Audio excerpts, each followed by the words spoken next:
Mise en service du premier centre de traitement des déchets en zone aéroportuaire à l'aéroport international Dr Antonio Agostino Neto de Pointe-Noire, une concession des aéroports du Congo au groupe Batelec Consulting. Groupe Batelec Consulting, le partenaire sûr pour la gestion des déchets au Congo. Nous venons de recevoir une base. Et de cette base, il faut que nous puissions construire pour aller vers autre chose. Le but, c'est de ne pas rester juste dans ce qu'on nous a donné aujourd'hui. Le but, c'est de développer cette chose pour que ça soit réellement une grande plateforme de gestion de déchets dans la ville de Pointe-Noire et une grande référence.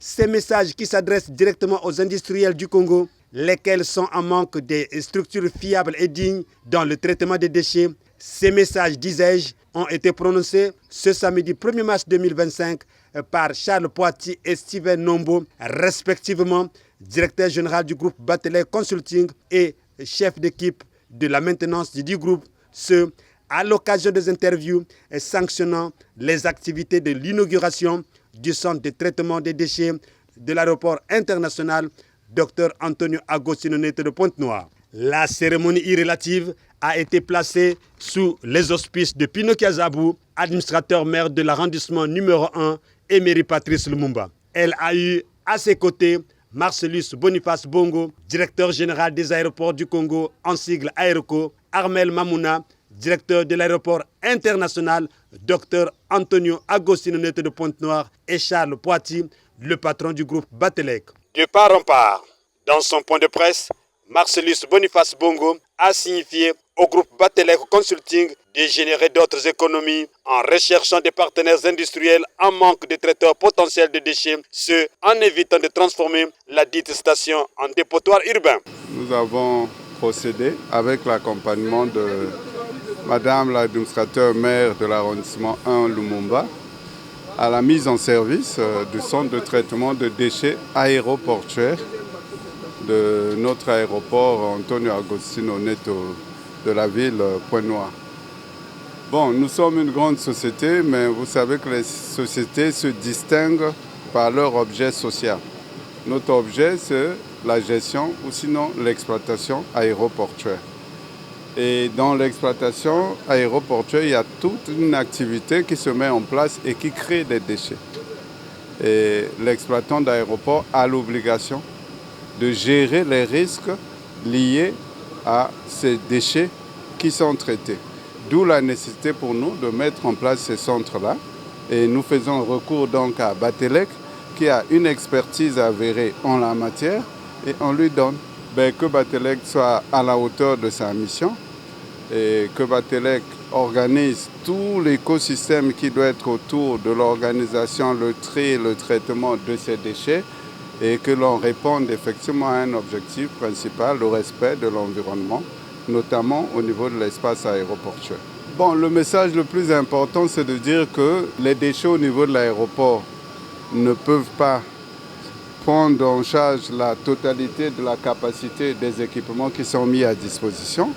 Et donc, à charge de Batelec, à rechercher, à créer une autre économie, à créer des partenariats avec ceux des entités ou celles des entités qui ont réellement des problèmes, puisque ici, il y a l'avantage de traiter les déchets solides et les déchets liquides. Et je sais que sur la place de Pointe-Noire, nous avons beaucoup de demandes en la matière. Mais il ne s'agira pas de transformer ici en un centre de traitement de déchets très vaste ou au niveau de la communauté urbaine de Pointe-Noire. Non.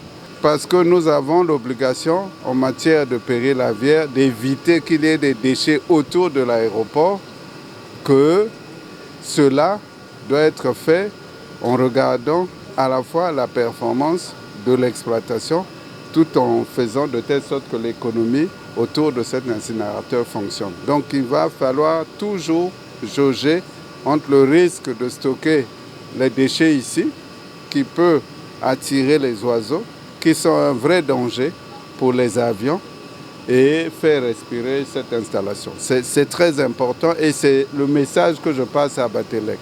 Être toujours en train de faire l'équilibre pour être vraiment au plus près des deux éléments. Puis, Comme qui dirait message bien reçu, Charles Poiti a vivement remercié le concesseur Aerco et compte intérioriser les orientations de Marcellus Boniface Bongo. Média Plus Océan vous propose l'extrait de son point. Déjà, une grande satisfaction pour nous que Aerco nous ait choisi, parce que vous savez, Aerco c'est un grand groupe. Être sélectionné par Aerco dans cette concession, ça a été un grand privilège et un grand honneur pour nous. Nous avons reçu ce bien des mains du directeur général.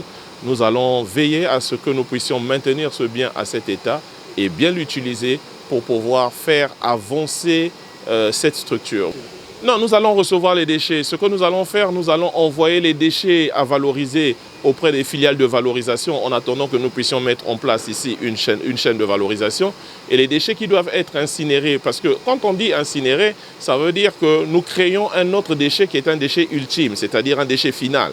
Mais ce déchet final, nous allons continuer à le valoriser en le faisant des briques qui vont permettre aux populations de pouvoir construire des fosses septiques avec des briques éco qui permettent d'atténuer les odeurs dans les parcelles. Comme a dit le DG, nous allons mettre en place un modèle économique.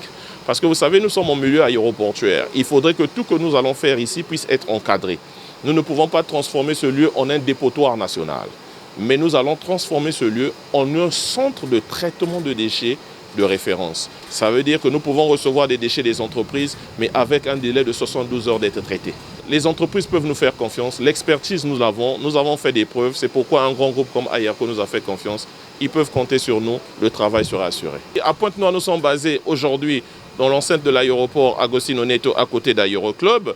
Et à Brazzaville, nous sommes basés juste à côté de la nouvelle station SNPC en diagonale de Asprébas. Batelec existe, ça va faire plus de 5 ans que Batelec existe et travaille au Congo. C'est une entreprise 100% capitaux congolais et nous embauchons des Congolais. Aujourd'hui, nous avons plus de 35 salariés. Aujourd'hui, je veux dire aux entreprises congolaises, choisissez Batelec, votre partenaire pour la gestion des déchets. Et voici la présentation technique de la station d'incinération par Steven Nombo. Moi, c'est M. Steven Ozemery Nombo. Je suis chef d'équipe de la maintenance ici à Batelec. Au tout début, ici, vous pouvez remarquer qu'il y a des bacs. Ces bacs-là, en fait, permettent de pouvoir charger les déchets. Et il y a une zone de tri juste à côté qui permet de pouvoir charger ces déchets. Donc, une fois que les déchets sont chargés, nous les stockons provisoirement ici en attente d'une incinération. Je pense que vous pouvez remarquer qu'il est floqué zone de stockage DIB, zone de stockage DIS et DASRI. Ce sont les différents types de déchets que nous avons. Et donc, nous les catégorisons, après avoir fait le tri, nous les catégorisons par rapport à leur emplacement de stockage. Une fois qu'ils sont déjà positionnés, nous les emmenons vers l'incinérateur pour une destruction totale. Nous avons en face de nous une interface homme-machine, un écran qui nous permet de faire la commande de tout ce robot que vous voyez en face de vous. Et on a un petit tableau qui nous permet de faire la lecture de toutes les données que génère l'appareil. Et on a des boutons de commande et ici il y a des voyants qui permettent de voir s'il y a des défauts ou pas. Donc ici, la machine fonctionne en manuel et en automatique. C'est-à-dire, on n'a pas besoin de toutefois venir appuyer pour insister sur les opérations. Il suffit de le mettre, de le balancer en mode automatique. Il fonctionnera jusqu'à suivre les différents cycles que vous aurez à lui accorder. Donc ici, vous pouvez remarquer, à côté, il y a un skip qui permet de charger les déchets. Donc dès que les déchets quittent la zone de stockage provisoire, arrivent à ce niveau, on les charge dans ce petit bac.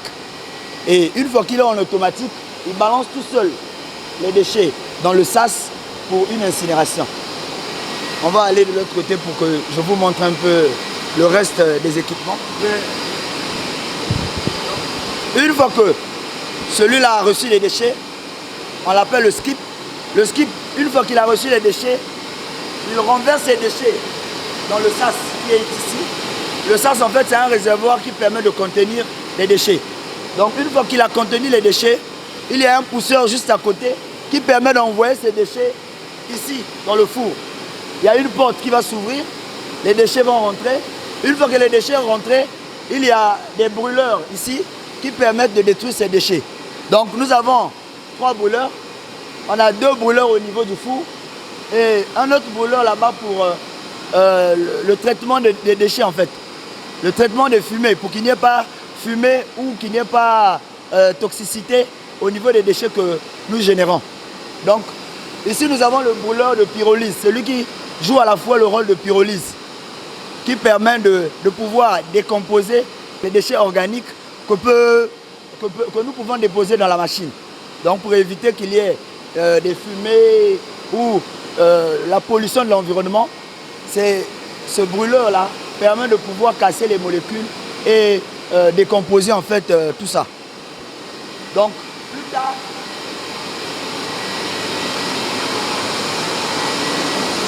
ici à côté, vous avez la porte de déchargement. Cette porte en fait permet de pouvoir, une fois que les déchets sont incinérés, ça nous permet de pouvoir les recueillir.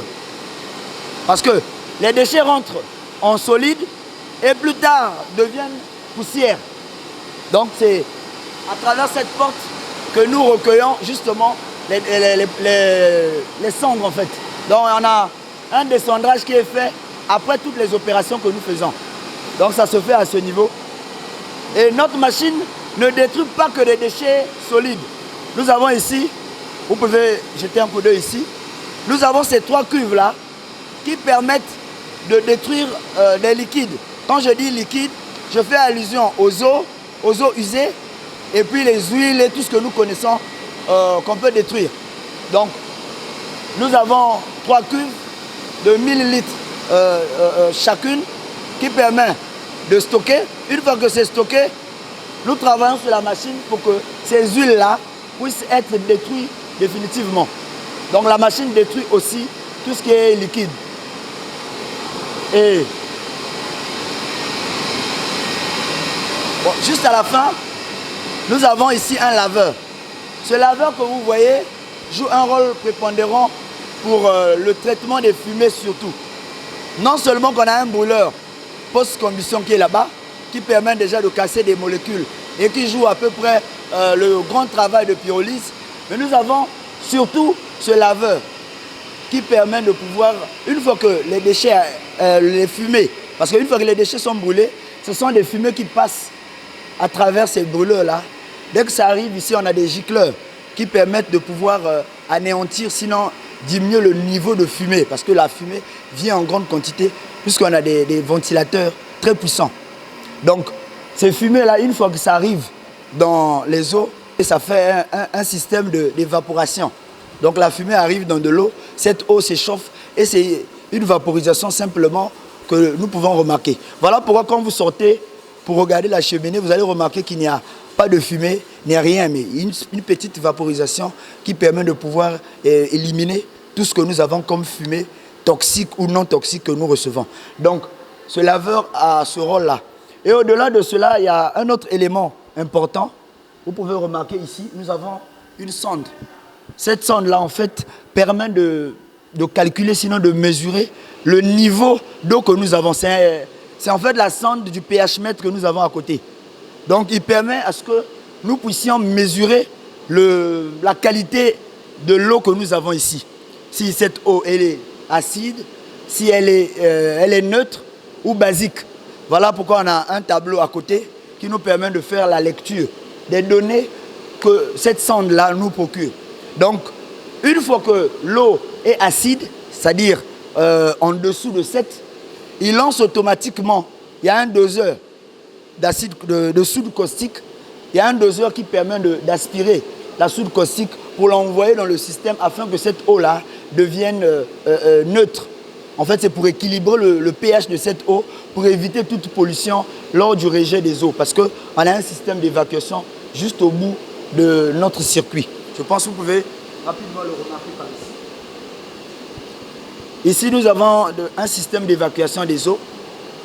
On a ici le trop-plein, quand le niveau d'eau est très élevé, parce que nous avons une vanne de remplissage qui permet de charger de l'eau dans ce laveur. Une fois que l'eau a atteint un niveau important, automatiquement, ce tuyau, cette conduite que vous voyez, permet de pouvoir déjà remarquer que le niveau d'eau est très avancé. Et de l'autre côté ici, nous avons le plein. Quand nous chargeons l'eau dans le laveur, cette vanne-là, nous l'ouvrons pour voir si le niveau d'eau est déjà assez bon. Dès que le niveau est bon, nous le fermons. Et ici, nous avons l'autre là, le tuyau d'évacuation. C'est ce tuyau qui nous permet de pouvoir évacuer toutes les eaux que nous avons. Parce qu'une fois que ça a travaillé après un cycle donné, nous devons éliminer. Nous devons sinon nettoyer le laveur. Pour nettoyer le laveur, qu'est-ce que nous faisons? Nous ouvrons simplement ici pour pouvoir évacuer toutes les eaux quand nous faisons nos maintenances, bien évidemment. Donc nous ouvrons pour éliminer toutes les eaux que nous avons au niveau de notre laveur. Et de l'autre côté, vous pouvez remarquer, il y a l'extracteur. C'est ce moteur-là qui permet d'évacuer toutes les fumées qui arrivent. C'est un extracteur. Donc, dès que ça arrive, lui, il pompe pour que les fumées montent. Mais malheureusement, nous n'avons pas de fumée ici, puisqu'il y a un système de traitement. Donc, c'est pour faciliter la vaporisation de cette fumée qui était arrivée au niveau du laveur pour que ça puisse s'évaporer. Donc, c'est un peu ce que je dirais de ce robot, sinon de cette machine que nous appelons incinérateur de pyrolyse HP500. Donc, nous lançons un message à toutes les sociétés qui ont du mal à gérer leurs déchets, de faire confiance à la société Batelec, car c'est pour la première fois que nous avons dans la ville Océane un incinérateur de ce calibre. Faites-nous confiance, nous détruisons sans pollution de l'environnement et vous ne serez jamais déçus, vous serez satisfaits du résultat que nous allons vous procurer.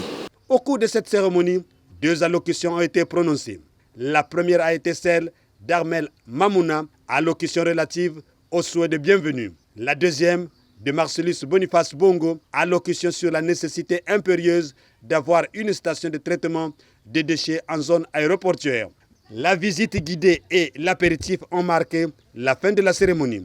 Industriel du Congo, plus de soucis pour la gestion de vos déchets, le groupe Batelec Consulting est désormais la solution idoine.